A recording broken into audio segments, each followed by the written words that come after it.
So when we open the Torah scrolls this week, we see that we continue to journey through the wilderness of Midbar.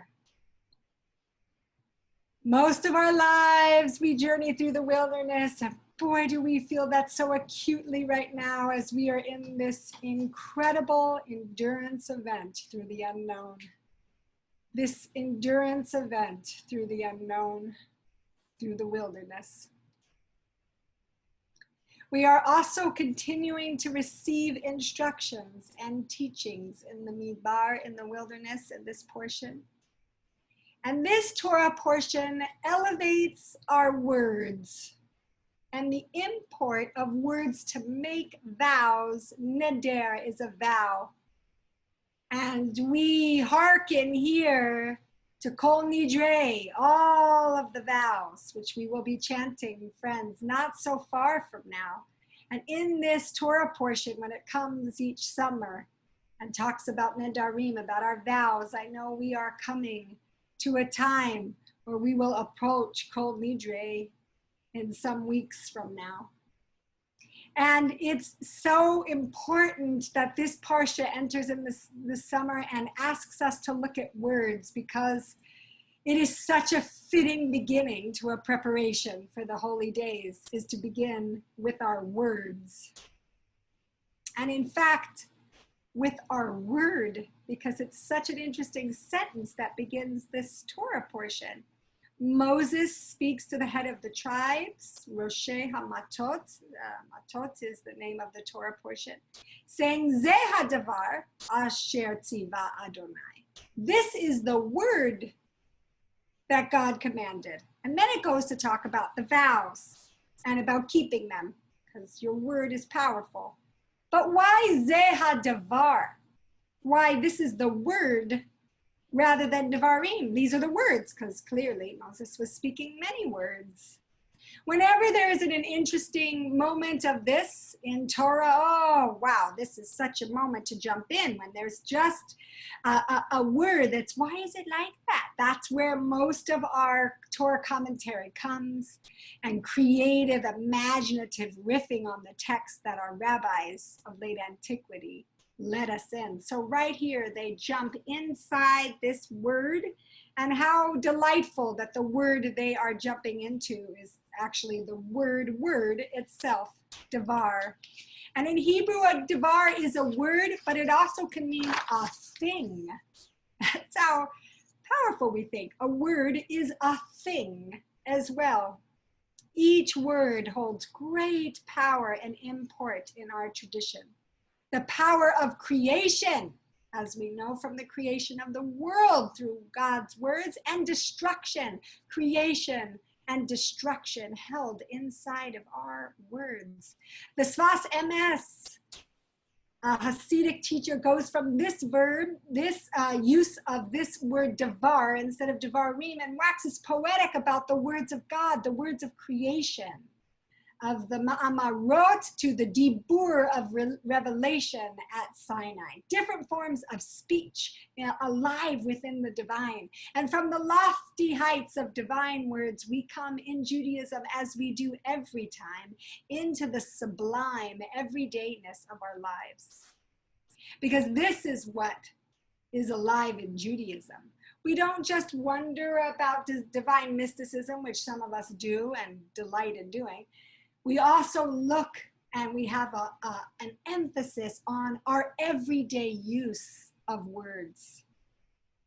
Each letter a holy letter, each word a holy word. And our words are expressed through our bodies, by our mouths, by those of us who speak through our mouths, and by our hands, by those of us who speak with our hands. And it is through the body, too, that the rabbis elevate this idea of our openings and closings. The rabbis' ideas about the health of our bodies had to do with our openings and our closings all functioning well.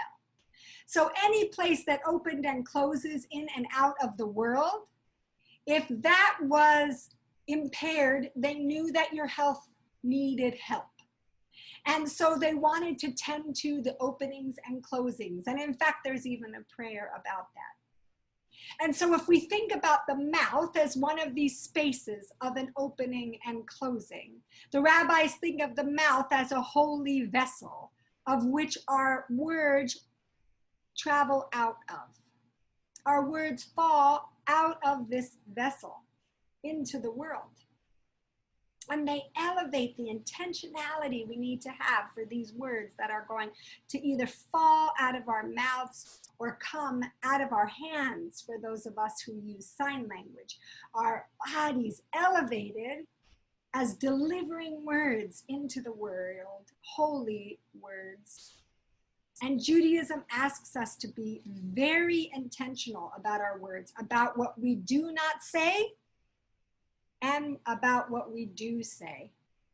I've been thinking a lot about the intentionality of words in this past period of time because people are going into spaces where people are learning new words and having sometimes challenging and difficult conversations that require intentionality.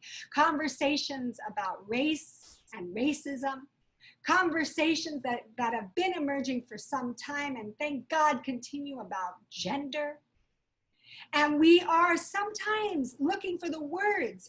What was that pronoun? How do I approach this conversation on race? And we feel inside of that sometimes some awkwardness around the words to find. And I want to elevate that as such a good process because it means that we're giving intentionality to the words that are coming out of this holy vessel.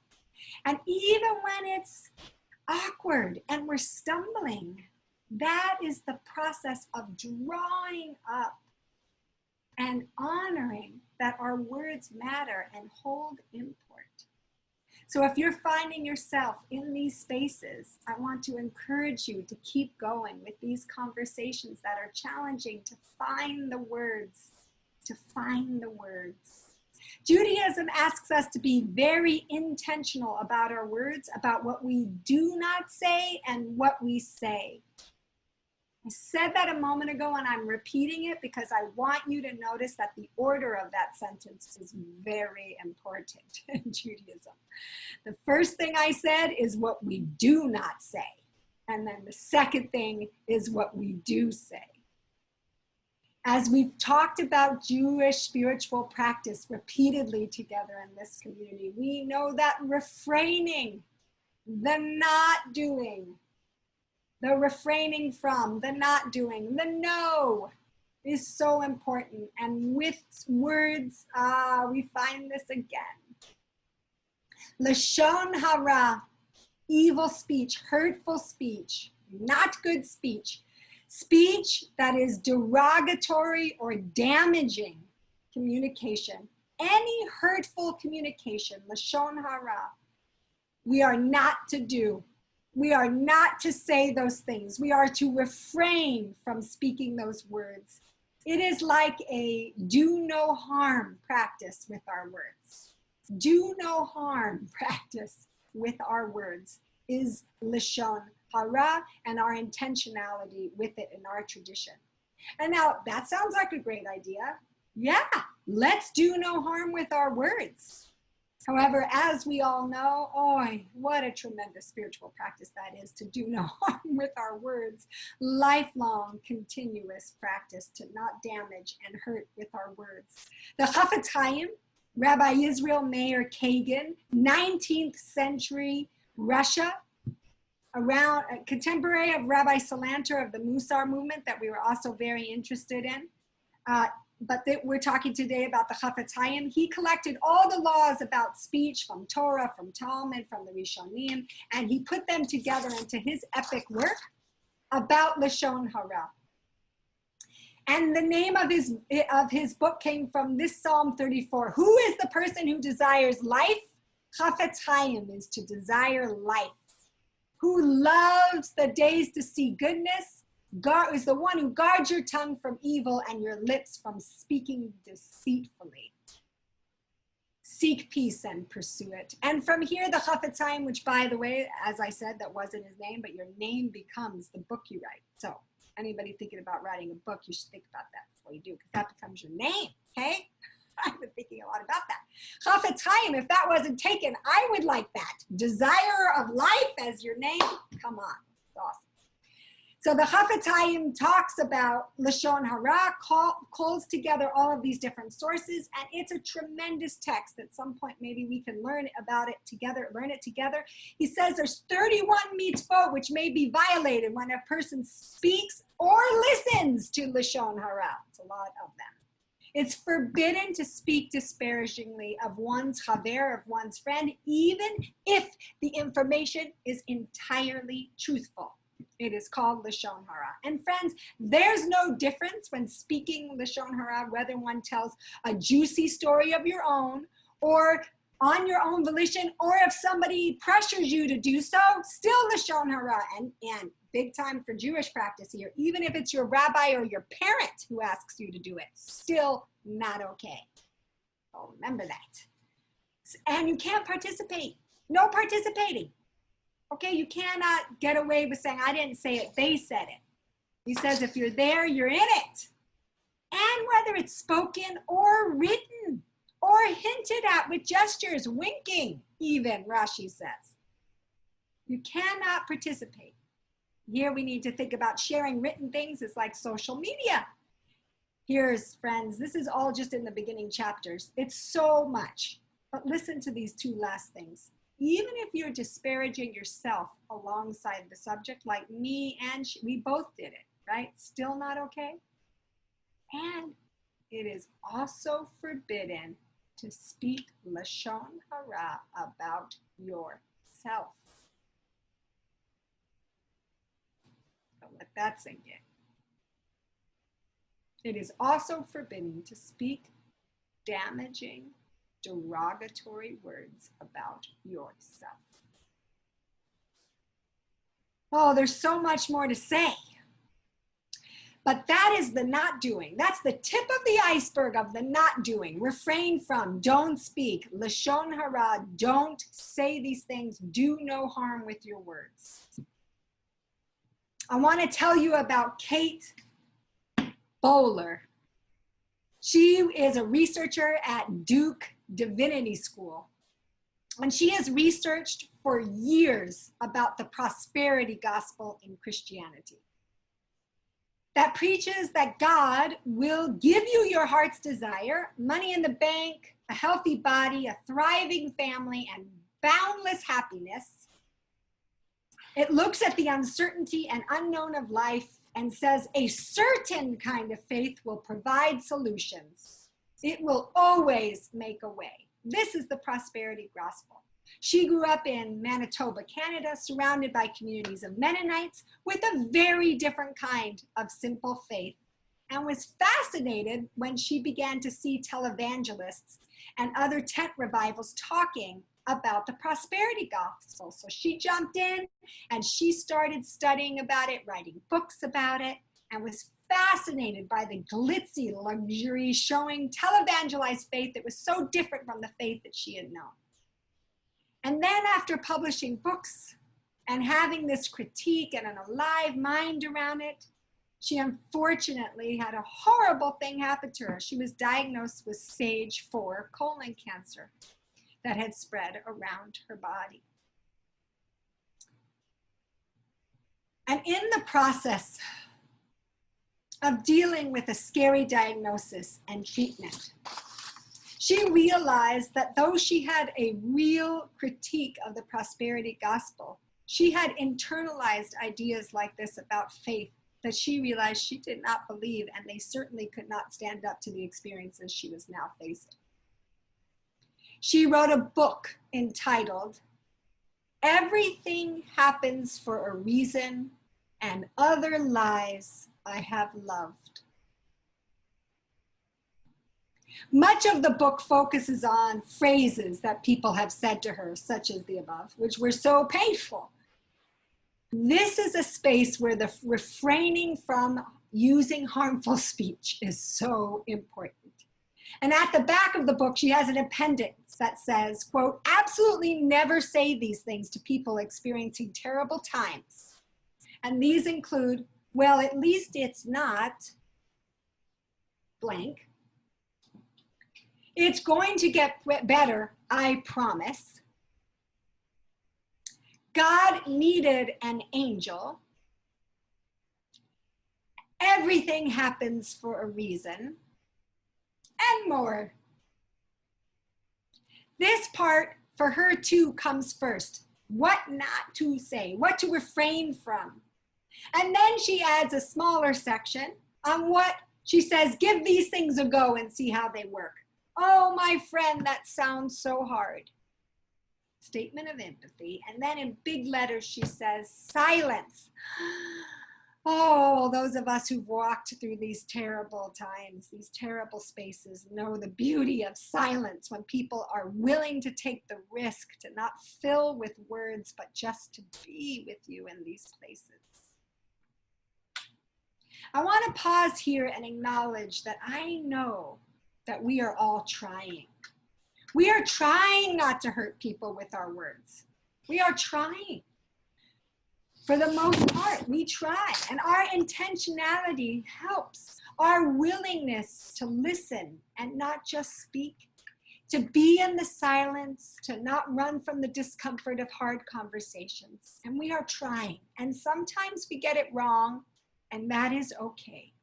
There is room here to know that sometimes we will make mistakes.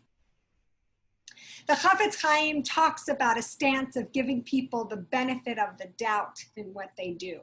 Not in what they say, because I got to say he doesn't have a lot of room for mistakes there, but in what they do. And I want to open up that I do have room for a stance of giving people the benefit of the doubt, even in their words, if we come to realize the harm that we might have done with our words. There will be times when we need to repair a hurtful word or many that have come out of this sacred vessel or these vessels. And here is where I wish our tradition gave us more in terms of the depth that we have for not speaking. We need more for how we do speak.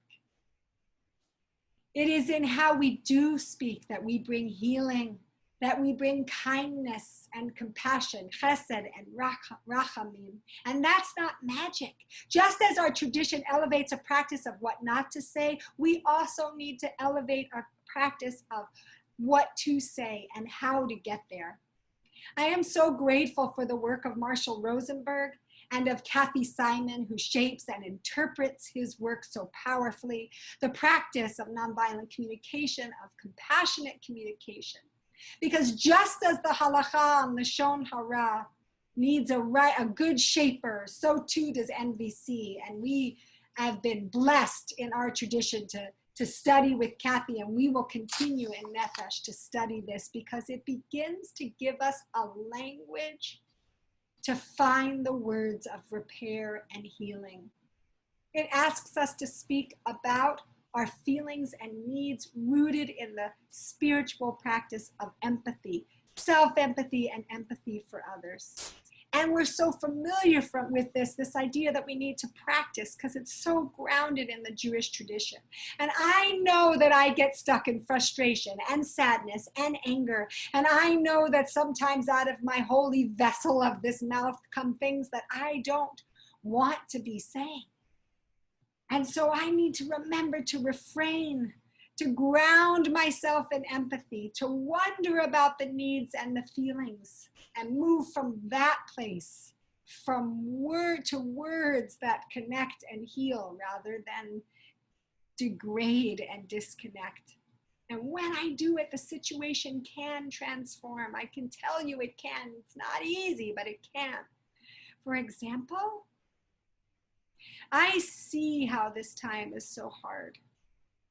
I can imagine why having a video game helps you to zone out, to leave these walls and enter into an imaginative space. It gives you a sense of accomplishment, adventure, joy, and sometimes social connection.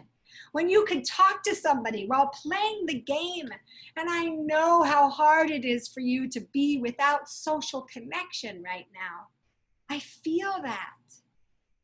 I also wonder about those needs and how there may be other ways to meet those needs.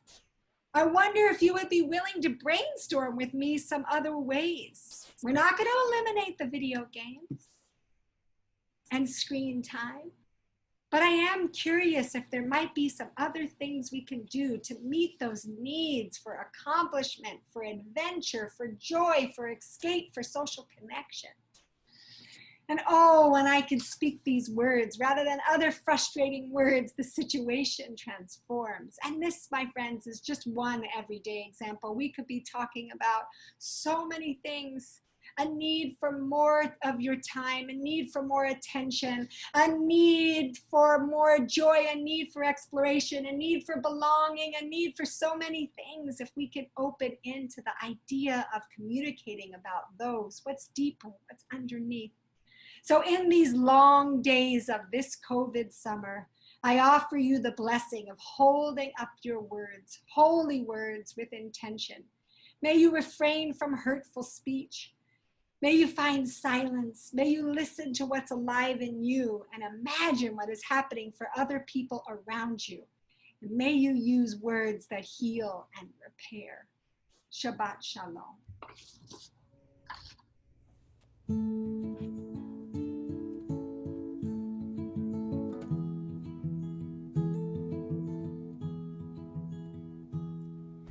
I can't understand this sadness here. Sorrows rolling in from where's unclear. But I know there's a reason for all these blues. So I'm off to find the words we never use.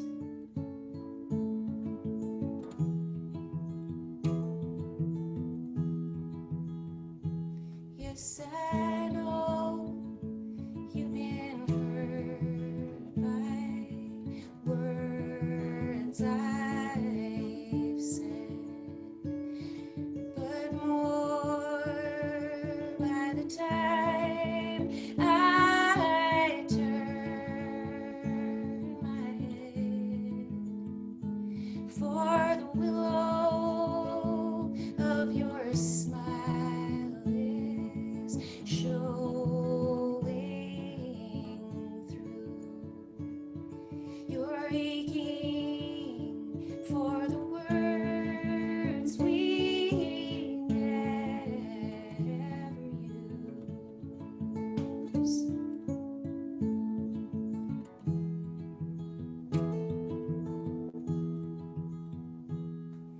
How long